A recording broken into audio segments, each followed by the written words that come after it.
Hello everyone and welcome back to the Great Book of Grudges. My name is Nathan and we're back with the Total War Warhammer video. Today we'll be continuing our mod highlight series with a rather small but still very fun mod. This is the Imperial Navy.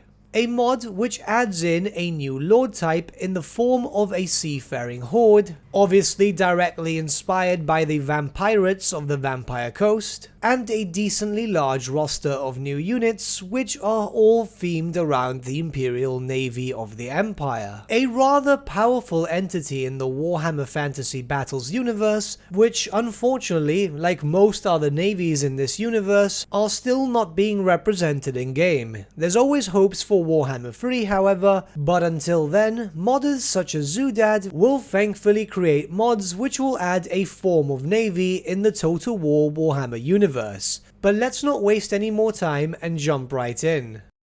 Your campaigns will begin as normal. In fact, there are no radical changes barring the Imperial Navy being added in. And it is important to note that you can use this mod with either the Old World Imperial factions or Marcus Wolfheart. With that, the changes actually come in when you go to recruit a lord. As you'll notice, now you have the option to recruit a lord known as a Admiral. An important thing to note is it seems they all have the same trait known as in the Navy, but it does seem that this trait is not completely the same with every different lord, as these two possible lords I can recruit at the moment both have in the Navy, yet their traits give different benefits. I'm not complaining about the differences in benefits, but maybe it would be easier for the player if the trait name was actually differently named for different bonuses. I was rather surprised when I first opened up the Horde Construction tab. You see, there are very little buildings in all honesty. I was honestly expecting a lot more. Your Horde buildings themselves can only get up to level 3, and it feels like a bit more could be done, especially since this mod is from 2018. However, that being said, you do get a full and complete roster. All the generic benefits you expect from a Horde faction is also attainable through these buildings, and they do have unique siege equipment buildings which provides great bonuses during siege battles. Sometimes less is more, and it does seem to work quite well with this mod. Now let's take some time to look at the fleet admirals themselves. Obviously their campaign effects will vary depending on the lord that you pick, but stat wise they can be pretty beastie. Decently high armor values, leadership, missile strength, and so on. I had this character face off against a Black Orc big boss, and he actually did really well. In terms of generic skills however, this is very much an Imperial general. There's a few things added in here and there to make him more unique, such as dedicating your fleet to either have bonuses against the Vampire Coast or the Forces of Chaos. You also get a special item which will reduce your attrition through high seas. It is still very much an Imperial general, just with a ranged weapon too, but then again it's not like anything really needed to be changed here. Barring what was already changed, the character itself feels unique, and actually does a decent amount of damage, which is what you want from a lord character. Again, less is more, and it's done very well.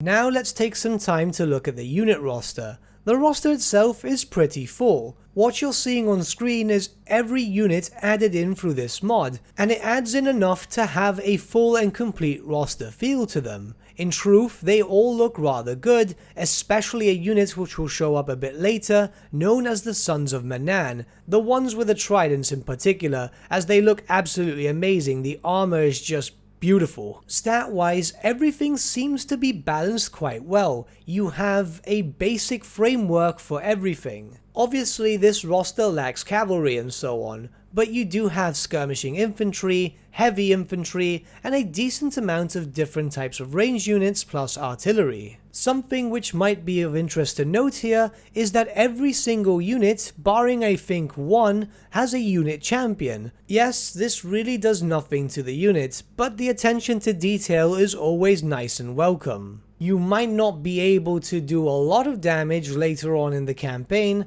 as these units themselves are quite situational.